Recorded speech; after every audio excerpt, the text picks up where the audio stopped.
दीप जलाओ आज दिवाली रे, खुशी खुशी सब हंसते आओ आज दिवाली रे। मैं तो लूँगा खील खिलौने, तुम भी लेना भाई, नाचो गाओ खुशी मनाओ आज दिवाली रे।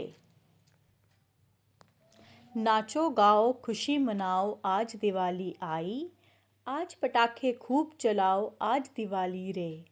दीप जलाओ आज दिवाली रे, दीप जलाओ आज दिवाली रे। नए नए मैं कपड़े पहनूं, खाऊं खूब मिठाई, हाथ जोड़कर पूजा कर लूं आज दिवाली आई। दीप जलाओ आज दिवाली रे, खुशी खुशी सब हंसते आओ आज दिवाली रे। हेलो फ्रेंड्स, आप सबका स्वागत है मेरे channel living life with Mona. और मैं आज यहाँ पर आपके सामने जो वीडियो लेकर आई हूँ वो है यादविक के स्कूल की, जहाँ पर सेलिब्रेट हो रही थी दिवाली, क्योंकि इनको छुट्टियाँ पड़ने वाली थी, पूजा हॉलीडेज़ होने वाली थी। उससे पहले जो था वहाँ पे दशहरा की पिक्स भी मैंने अपलोड की हैं। दशहरा भी सेलिब्रेट हुआ था स्कूल में, नवरात्रा की भी सेलिब्रेशन हुई थी। तो उसके बाद जो दिवाली है वहाँ पर हमें उन्होंने स्कूल में इनवाइट किया हुआ था, स्कूल के तरफ से हमें इनविटेशन आया था, जहाँ पर स्कूल में दिवाली की एग्जीबिशन थी। तो जो एग्जीबिशन का पूरा मैं आपको जो है वो दिखा रही हूँ कि कैसे वहाँ पे। एक्चुअली मैं गई थोड़ा लेट थी, मैं काफ़ी लेट हो गई थी, थोड़ा लेट नहीं, मैं काफ़ी लेट, मैं एंड मोमेंट पे ही गई थी, तो फिर भी मैंने थोड़ा बहुत कवर किया हुआ है। तो आप देख सकते हो कि एग्जीबिशन में क्या क्या था, सारी चीज़ें उन्होंने रखी हुई थी, गिफ्ट्स भी रखे हुए थे, क्या बोलते हैं, पटाखे वगैरह भी थे, हर एक चीज़ थी वहाँ पे जो भी दिवाली में मतलब रखते हैं। तो जो मैंने आज आपको कविता सुनाई है तो वो मैंने स्पेशली इसलिए सुनाई, दीप जलाओ। आप सबको याद होगा जब हम छोटे थे तो हम ये दीप जलाओ हमारे सिलेबस में होती थी, है ना, हमारी जो हिंदी की बुक्स में होती थी, ये दिवाली की कविता होती थी। और हम ये कविता को पहले लर्न करते थे, स्टैंजा बाय स्टैंजा, है ना, इसको लर्न करते थे, फिर हम इसको सुनाते थे। दीप जलाओ आज दिवाली रे, खुशी खुशी सब हंसते आओ आज दिवाली रे। तो कितना मज़ा आता था। और फिर ये कविता भी सुनाते थे और साथ में हम क्लास में दिए वगैरह बनाते थे दिए के ग्रीटिंग कार्ड्स बनाना, या घर से ग्रीटिंग कार्ड्स लेके आना, तो या फिर अपने क्लास में बैठ के ग्रीटिंग कार्ड्स बनाने। टीचर्स टाइम भी देती थी कि जिस जिसको जैसा जैसा ग्रीटिंग कार्ड बनाना है वो बनाए। तो हम सभी अपने फ्रेंड्स को देते थे, टीचर्स को देते थे, मतलब कितना सेलिब्रेट करते थे। हमारे टाइम पे जो सेलिब्रेशन थी दिवाली की वो कुछ और तरह की थी। आजकल की दिवाली की सेलिब्रेशन जो है वो कुछ अलग और हटके है। यहाँ पे एग्जीबिशन लगाई जाती हैं, आप देख रहे हो कितनी तरीके से उन्होंने डेकोरेशन किए हैं, कोई दुपट्टा, कोई जो है वो क्या बोलते हैं, शंडेल्स बनाई हुई हैं, हर तरह की इन्होंने डेकोरेशन जो है वो अपने तरीके से की हुई हैं। आप देख सकते हो यहाँ पे इन्होंने गोलगप्पे वाला भी बुलाया हुआ था, यहाँ पे इन्होंने वो कोल्ड ड्रिंक के स्टॉल्स लगाए थे, क्या बोलते हैं, खाने पीने की चीज़ों में के भी रखे थे थोड़े बहुत स्टॉल। तो काफ़ी मज़ा आया, एक बच्चों को भी एक एक्सपोजर मिलता है, ये अच्छी बात है। यहाँ पे बच्चों ने भी अपनी तरफ से दिए वगैरह बनाए हुए थे, उनको सजाया हुआ था, उसके ऊपर कलर वगैरह किया हुआ था। उसके बाद काफ़ी अच्छी डेकोरेशन हुई थी, स्टाफ भी बहुत अच्छा था। यादवी यूरो किड्स में पढ़ती है और यहाँ पर आप देख सकते हो बच्चे डांस भी कर रहे हैं और कितना ज़्यादा जो है पटाखे चलाए हुए हैं बच्चों ने यहाँ पे। तो एक अच्छे अच्छे मोमेंट्स को हमें कैप्चर करना चाहिए, मैंने भी वही कोशिश की है। होपफुली आप सबको ये जो मैंने एक एफर्ट किया है अपने बच्चे के लिए, सबको दिखाने के लिए कि आजकल मैंने कोई मतलब अपने के साथ कंपैरिजन किया है कि हमारे टाइम में दिवाली की सेलिब्रेशन कैसी थी, तो आज के टाइम पे जो हमारी जनरेशन, आगे वाली जनरेशन है, उनकी जो है वो कैसी सेलिब्रेशन हो रही है। ये भी एक मोमेंट्स होते हैं, इनको कैप्चर करना चाहिए। हमारे टाइम तो हमारे पास वो कोडैक के कैमरास होते थे तो दिवाली होती थी या होली, कोई भी फेस्टिवल होता था तो हम उनसे ही अपनी पिक्स क्लिक करवाते थे, फिर वो रील साफ़ करवानी, फिर फ़ोटोज़ निकलवानी। आजकल तो सारी चीज़ें फ़ोन के थ्रू हो जाती हैं, फ़ोन से ही हम पिक्चर्स वगैरह भी क्लिक कर देते हैं, ये सारा। पर मुझे लगता है कि हमें, बेशक हम इसकी पेन ड्राइव में डलवाते हैं या इसको अपने पास लैपटॉप में सेव कर देते हैं, पर मुझे लगता है कि हमें इनकी जो है वो हार्ड कॉपी भी ज़रूर रखनी चाहिए, क्योंकि ऐसा डेटा जो है वो फिर आपका आगे पीछे जा सकता है। हार्ड कॉपी जो है वो आपके पास हमेशा रहेगी, आप उसको देख सकते हो, बार बार निकाल के देख सकते हो। आजकल तो फ़ोनों में इतनी चीज़ें हैं, फ़ोन में इतनी चीज़ें हैं कि आपको अपनी पुरानी मेमोरीज़ को भी चेक करने का मन नहीं करता, हम इतने ज़्यादा बिज़ी हो गए हैं। तो यहाँ पे मैं टीचर्स जो हैं उसकी यादवी की वो भी आपको बता रही हूँ। यहाँ तो हो गई यादवी के स्कूल की सेलिब्रेशन, जहाँ पर उन्होंने पूजा हॉलीडेज से पहले जो है वो सेलिब्रेट कर दिया था दिवाली को। और यहाँ पर है अब हमारे घर की दिवाली, जो आप देख सकते हो, जो एक्चुअल डेट पे थी। इस पर दिवाली भी 2 दिन मनाई गई और खूब अच्छे से मनाई गई थी। तो सबको पहले तो ये भी पता होना चाहिए कि हम दिवाली क्यों मनाते हैं। ये उन बच्चों के लिए है या उन लोगों के लिए थोड़ा वो जो भूल जाते हैं, मेरे जैसे लोगों के लिए जो मैं भूल जाती हूँ बड़ी जल्दी चीज़ों को। तो एक अच्छी बात कहने का मन कर रहा है, कविता कहने का मन कर रहा है, सुनना कैसी लगी आप सबको, ठीक है। एक थे राजा राम अवध के, सुनो समय की बात, राम लक्ष्मण भरत शत्रुघ्न भाई थे वो 4।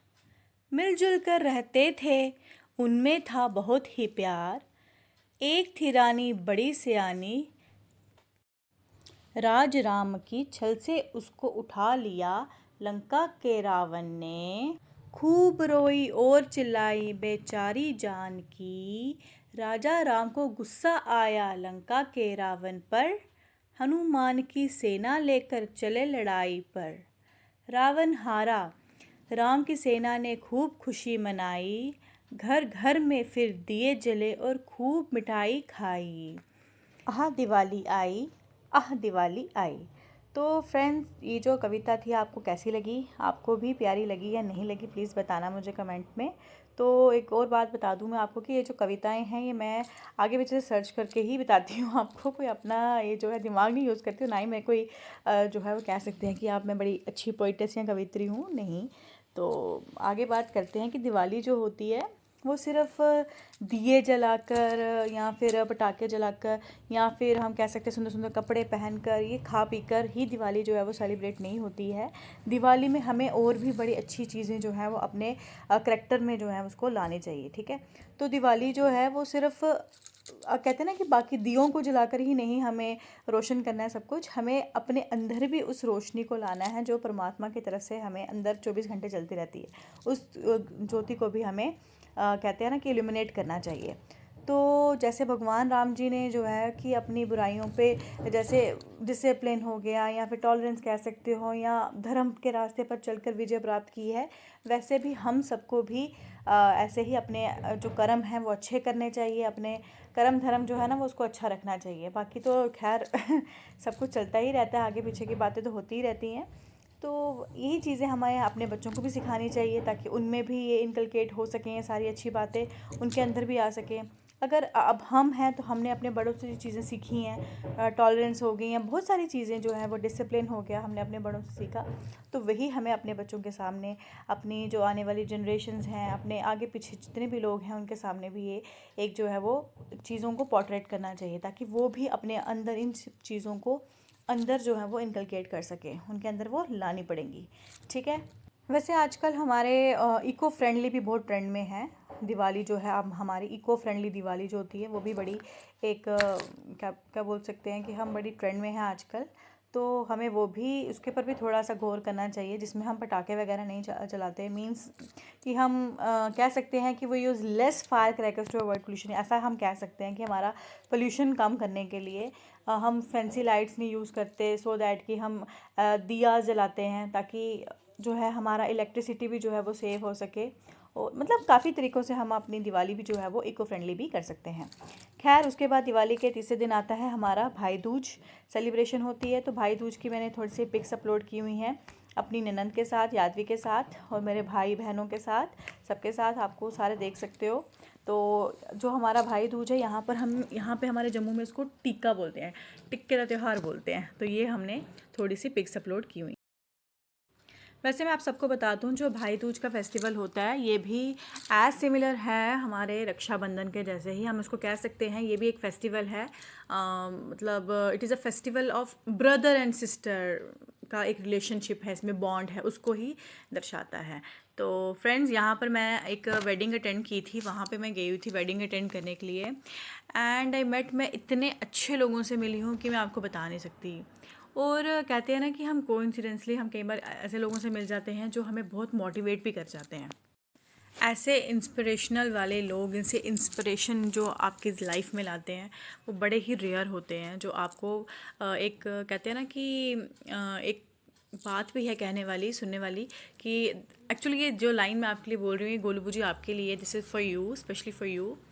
You will never forget a person who came to you with a torch in a dark. तो ये एक ऐसी बात है कि मैं आपको एज अ पर्सन कभी नहीं भूल सकती, क्योंकि आप जो हैं वो वाकई में you come to me with a torch in the dark. तो आप एक बहुत स्पेशल पर्सनैलिटी हो जो वाकई में जो है किसी को इंस्पायर कर सकते हो। आपने मुझे सच में बहुत इंस्पायर किया। तो अच्छा लगता है जब आपको अपने जो हैं, आपके अपने जो हैं वो आपको इंस्पायर कर जाएं। और पहले मैं बता दूं, जो ये ब्लू और रेड सूट में हैं यही हैं हमारी गोलू जी। एंड इनके बारे में मुझे इनका जो कहते हैं ना, नाम नहीं पता एग्जैक्टली, मैं इनको निकनेम से ही जानती हूँ। तो she such a very sweet person. आप देख सकते हो यहाँ पे सारे मेरी जो ग्रीन सूट में है वो मेरी चाची सास हैं। मम्मा को तो आप सारे जानते ही हो।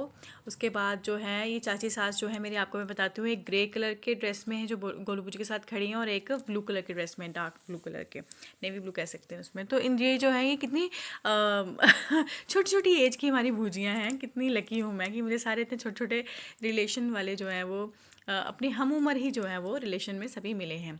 यहाँ पर यादविका और अनन्या का जो है मेरे पे बहुत ज़्यादा प्यार उमड़ रहा है। हम गए थे नानी जी के घर पे, जानीपुर वाले नानी जी के घर पे गए हुए थे। वहाँ पे उन्होंने फंक्शन रखा हुआ था। एक्चुअली नानी जी जो हैं वो गए हुए थे वहाँ 84 की यात्रा पे, तो वहाँ से आकर उन्होंने छोटा सा फंक्शन किया था, वही हमने अटेंड किया था। तो यहाँ पर अब ये तुलसी पूजन की जो है मैंने छोटी सी वीडियो बनाई हुई है। तुलसी माता का व्रत जो है हम लोग रखते हैं, एकादशी पे होता है ये व्रत। आप देख सकते हो ये मेरी बालकनी ये बालकनी पहले कोई यहाँ पे पौधा नहीं होता था, तो ये मैंने इसको इतना हरा भरा कर दिया है। एक्चुअली मुझे हरियाली बहुत पसंद है, बहुत ही ज़्यादा पसंद है मुझे पेड़ पौधे। चाहे उन पे ऐसा नहीं है, मैं कभी भी कोई डिमांडिंग नहीं हूँ। मैं पहले बता दूँ, मुझे कोई ये नहीं है कि मुझे मैं ऐसे पौधे लगाऊँ जो मुझे फूल दें, या मैं ऐसे पौधे लगाऊँ जो मुझे फल दें। नहीं, मुझे ऐसा नहीं है। मुझे बस हरियाली अच्छी लगती है, हरी भरी चीज़ें अच्छी लगती हैं, खूबसूरत चीज़ें अच्छी लगती हैं, और मुझे हर चीज़ में बड़ी खूबसूरती नज़र आ जाती है। ऐसा नहीं, अगर मैं कैक्टस भी घर पे लगाऊँ तो मुझे वो भी बड़ा खूबसूरत नज़र आता है, मुझे उसमें भी बड़ी खूबियाँ नज़र आ जाती हैं। तो यहाँ पर ये जी यादवी जो मेरी हेल्प कर रही है दिवाली, वो चीज़ इसकी क्या बोलते हैं, तुलसी माता के जो व्रत के क्या बोलते हैं, पूजा के लिए जो भी हमने सामान इकट्ठा करना होता है, इसमें बैंगन मूली आंवला वगैरह चढ़ता है। तो थोड़ा बहुत आप इसमें कुछ स्वीट आइटम रख सकते हो, या आप ड्राई फ्रूट्स रख सकते हो, कुछ भी रख सकते हो। इसमें हमने जो है वो काफ़ी सारी जो है वो जोत जलानी होती है। कहते हैं कि वो जोत नहीं कहते, वो बत्तियाँ होती हैं, पता नहीं कितनी बत्ती जो है वो जलानी होती है। वो खैर मम्मा ने बनाई थी, मैंने तो सिर्फ जलाने में कंट्रीब्यूट किया था। तो यहाँ पर हमने माता को पूरा साज श्रृंगार का सामान जो है वो अर्पण करना होता है। साथ में वो झंडा लगाना होता है, साथ में उनके ऊपर एक सुंदर सी चूनर जो है वो ओढ़नी होती है। नेल पेंट, जो सुहाग का सारा सामान होता है वो सारा हम इसमें चढ़ाते हैं माता जी को। मैंने देख सकते हो यहाँ पे हमने बिंदी लिपस्टिक लगाई है माता जी को, मेहंदी भी मैंने बीच बीच में पत्तों में लगाई है, काजल लगाते हैं, ये सब चीज़ें जो है हम करते हैं। तो यहाँ पर मैंने दिया वो जो है वो क्या बोलते हैं, धूप अगरबत्ती के साथ जो है माता की पूजा की। साथ में हमने जो है वो आरती वगैरह की। जैसे हमने गणेश भगवान जी हो गए, या क्या बोलते हैं जगदीश हरे वाली आरती जो बोलते हैं हम, जय जगदीश हरे, और साथ में ही हमने तुलसी माता की आरती की। तो ये तो होगी आरतियों की बात, ये तो हम हमेशा कथा के बाद हमें करनी चाहिए आरती। तो मैं आपको बता दूं, जिनको मेरी तरह नहीं पता है कि जो हम व्रत कथा के बारे में कि तुलसी माता जो है वो कैसे बनी, उनसे पहले उनका क्या नाम था, तो मैं आप लोगों को बता दूँ। तो सारे अच्छे भावना से सुने। अगर मेरे से कोई भी गलती हो जाती है तो प्लीज़ मुझे माफ़ कर दें। मैं कोई कथावाचक नहीं हूँ, मैं सिर्फ आपकी तरह ही हूँ। जैसे आप लोग सुनते सुनाते हो, या वैसे ही मैं आपके साथ एक कथा जो है वो शेयर कर रही हूँ, जो कि तुलसी माता की है बारे में है। तो तुलसी माता जो है वो वृंदा से तुलसी कैसे बनी, उनके बारे में कथा है। तो ये जो तुलसी का व्रत है जब हम रखते हैं, उसके साथ ही हम एक कथा करते हैं, जहाँ पे बताया हुआ है कि एक बहुत पुरानी एक बात है कि एक राजा हुआ करता था, जो कि राजा जो था वो राक्षस था, जिसका नाम था जालंधर। उसकी पत्नी थी वृंदा। तो वृंदा जो थी वो बड़ी ही पतिव्रता जो थी वो नारी थी, और वो विष्णु भगवान जी की बहुत बड़ी भक्त थी। तो जो जलंधर था, उसको जो जलंधर राक्षस था वो ना, उसने देवताओं को बहुत तंग करके रखा हुआ था। मतलब उसके अत्याचार से जो देवता हैं वो बहुत ही ज़्यादा मतलब तंग रहते थे, दुखी रहते थे। तो फिर उनके एक मृत्यु का भी कारण जो था, उसको मारने का भी कोई जो है वो चारा किसी को नज़र नहीं आ रहा था। तो जो वृंदा थी वो भगवान की, जो विष्णु भगवान की पूजा करती थी, उसका भी फल जो है उसके पति जलंधर को ही जाया करता था। तो एक बार की बात है कि जो विष्णु भगवान हैं, उन्होंने जलंधर जो राक्षस है उसका रूप धारण करके वो वृंदा के पास गए, और उन्होंने जैसे ही वृंदा को जो है वो छुआ, तो वो उसका प्रतिव्रत का जो वो कहते हैं ना कि प्रतिव्रता नारी का जो एक वजूद है वो ख़राब हो गया। मीन्स हम कह सकते हैं कि उनको छल से जब छुआ तो वो उनका भंग हो गया, वो प्रतिव्रता का जो एक व्रत होता है वो भंग हो गया। तो इससे क्रोधित होकर वृंदा जो थी उसने वो रोने लगी और बहुत दुखी हुई, और उसे पता चल गया जैसे ही उसको विष्णु भगवान ने छुआ और वो उसका व्रत जो है टूटा प्रतिव्रता वाला। इससे क्या हुआ कि उसके पति जो थे, वो जलंधर जो था राक्षस था, उसका जो है वो वध हो गया। और ये सारी खबर जब उस तक पहुंची तो वो बहुत दुखी हो गई। जो वृंदा थी वो बहुत दुखी हो गई, वो रोने लगी, और उसने उसे दुख में उसने जो है वो भगवान विष्णु को जो है वो श्राप दिया कि जैसे आपने मेरे साथ जो छल किया है, तो वैसे ही जो आपकी पत्नी है वो भी आपको भी उसका वियोग मिले, आप भी उसके दुख में वैसे ही तड़पो जैसे मैं तड़प रही हूँ। तो इसी वजह से जो है फिर उनका जन्म जो है राम जी के रूप में हुआ था, जिसमें उन्होंने सीता माता का हरण हुआ, और साथ में ही जो है वो उनके वियोग में तड़पे थे। तो उसी तरीके से फिर वृंदा को जो है विष्णु भगवान जी ने तुलसी का वरदान दिया कि उनकी जब तुलसी माता जो वृंदा जो है वो अपनी सती हुई, तो उनकी मिट्टी से, उनकी राख से जो पौधा उत्पन्न हुआ उसको तुलसी का नाम दिया गया। तो इसीलिए इस व्रत को रखा जाता है, क्योंकि इस दिन भगवान विष्णु ने बोला था कि जो भी तुलसी के साथ मेरा विवाह करवाएगा शालिग्राम के रूप में, मैं उसकी हर मनोकामना जो है वो पूर्ण करूँगा। जय श्री